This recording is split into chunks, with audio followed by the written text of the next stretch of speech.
কথাই বলে অভাব যখন ঘরে আসে ভালোবাসা তখন জানালা দিয়ে পালায়। কিন্তু সত্যিকারের ভালোবাসা যে অভাব দেখলে জানালা দিয়ে পালায় না, বরং সেখানে ভালোবাসা আরও মজবুত হয়, তারই উৎকৃষ্ট এক উদাহরণ সৃষ্টি করলেন মেঘলা নামের এক তরুণী। প্রেমের টানে প্রেমিকের হাত ধরে চট্টগ্রাম থেকে ঢাকায় পাড়ি জমিয়েছিলেন মেঘলা। বিয়ের পর সুখে সংসার করবেন পছন্দের মানুষের সঙ্গে, এমনটাই ছিল তার আশা। তবে সংসারে সুখ থাকলেও অভাব যেন পিছু ছাড়ছিল না। কম্পিউটারের দোকানে কাজ করা স্বামীর সামান্য বেতন দিয়ে সংসারের খরচ জোগানো সম্ভব হতো না। তখনই ব্যতিক্রমী এক উদ্যোগ নেন সদ্য বিবাহিত তরুণী মেঘলা। শখের বশে শিখেছিলেন কেক তৈরির কাজ। স্বামীর সঙ্গে পরামর্শ করে সংসারের বাড়তি কিছু আয়ের আশায় নিজেই কেক তৈরি করে বিক্রি করতে শুরু করেন মেঘলা। মাত্র 4টি কেক দিয়ে এই ব্যবসা শুরু করলেও ক্রেতাদের ব্যাপক চাহিদার কারণে এখন প্রতিদিন প্রায় বিক্রি হয় 18 থেকে 20টি কেক। আমার নাম হচ্ছে মেঘলা, আর আমার হোয়াটসঅ্যাপ নাম্বার হচ্ছে 015809387। এই নাম্বারে যোগাযোগ করলেই আপনার যে কোনো কাস্টমাইজ কেক আমি করে দিতে পারবো। এখানে হচ্ছে আমি প্রায় 1 বছরের উপরে হয়ে গেছে, কিন্তু আমার এইটার শিখাটা 5 বছর হয়ে গেছে। তা 1 বছর যাবৎ শুরু করলাম আর কি, 1 বছর হয়েছে। না, আমার পরিবারে হচ্ছে লাভ ম্যারেজ, তো এখন হাজব্যান্ড ওয়াইফ আছি, আলহামদুলিল্লাহ ভালো। ধরেন আমি এই বিজনেসে শুরু করছিলাম আপনার 10,000 টাকা দিয়ে, এখন আমার প্রতি মাসে 30-40 হাজার টাকা হচ্ছে। আমার এমনি ছোট 4 মাসের বেবি আছে, তো আমার বেবি আর আমার হাজব্যান্ড সাথে আমাকে হেল্প করে, ওদের হেল্প করে ও। তো ওর কাছে বাবুকে রেখে আসি, বিকাল টাইমে আমি এটা করি আর কি। সকাল থেকে শুরু করেই ধরেন আমার 3টা-4টার মধ্যে অল কমপ্লিট হয়ে যায়। অর্ডার থাকলে একটু সময় লাগে।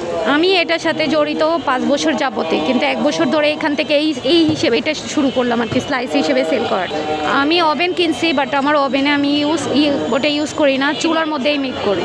চুলাতেও করা যায়, ওভেনও করা যায়। আমি ওভেন কিনছি বেশি দিন হয় না, এই 2-3 দিন হয়েছে আর কি। যখন চাপ থাকে অনেক বেশি, 2 চুলা হয় না, ওভেনও দিতে হয়, 5-6টা একসাথে দিলে আর কি তাড়াতাড়ি হয়। আপনার ইনভেস্ট করতে ওই হিসেবে থাকে না, কিন্তু আপনার সেল হয় ধরেন 5-6 হাজার টাকার মতো সেল হয়। এটা যখন আসলে আমি শিখছিলাম যে আমি এটাকে যে কাজে লাগাবো, তখন এটা মাথায় ছিল না।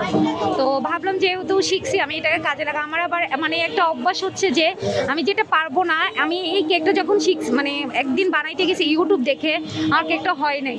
তো আমার আমি যেটা পারি না ওইটার পিছনে লেগে থাকি। তো ভাবলাম যেহেতু আমি এটা পারি না, আমি প্রফেশনালি শিখি, আমি একসময় এটাকে কাজে লাগাতে পারবো। শখের বসে শিখলাম, এখন হচ্ছে আমার কাজে লাগলো আর কি। এখন আমি এটাকে আমার প্রফেশনালি হিসেবে কাজে লাগাচ্ছি, আমার সংসারও চলতেছে আলহামদুলিল্লাহ। স্বামীর কম্পিউটার দোকানের কাজ এবং মেঘলার কেক ব্যবসা মিলিয়ে ভালোই চলছিল দিন। তবে বিপত্তি বাধে সন্তান জন্মগ্রহণের পর। সেই সময়টাতে বাচ্চার দেখাশোনা এবং ব্যবসা চালিয়ে যাওয়া কঠিন হয়ে পড়ে। তখনই স্ত্রীর পাশে দাঁড়িয়ে চাকরি ছেড়ে দেন স্বামী। ঘরের কাজে স্ত্রীকে সাহায্য করতে থাকেন, তাতেই প্রাণ ফিরে পায় মেঘলার ব্যবসা। মেঘলার তৈরি কেক খেয়ে খুশি ক্রেতারা, যার কারণে তার দোকানে ভিড় লেগেই থাকে। কয়েক ফ্লেভারের কেক পাওয়া যায় মেঘলার দোকানে। কেউ প্রথমবারের মতো খেতে এসেছে, কেউ এসেছে স্বাদের লোভে বারবার, কেউ নিয়ে যাচ্ছে বাসায়, কেউ খাচ্ছেন তৃপ্তি করে। প্রত্যেকদিন আসা হয় না, একদিন পর অবশ্যই আসা। রসমালাই, তারপর বাটারস্কচ আছে, মালাই কেক আছে, বিভিন্ন রকমের কেক। আমার প্রত্যেকটা কেকই ভালো লাগে। জি, আমি অন্য কোনোখানে ট্রাইও করি না। এর আগে অনেক ট্রাই করতাম, যখন থেকে আপুটা ট্রাই করেছি এখন আর অন্য কোনো কেক ভালো লাগে না। অনেক মজা, এর আগেও খাইছি, অন্যগুলো টেস্ট অনেক মজা, অনেক ভালো। ওরা পছন্দ করে তো যে কোনো কাজ জানা থাকলে সেটাই হতে পারে আপনার আয়ের উৎস। আরেকবার প্রমাণ করে দিল মেঘলা।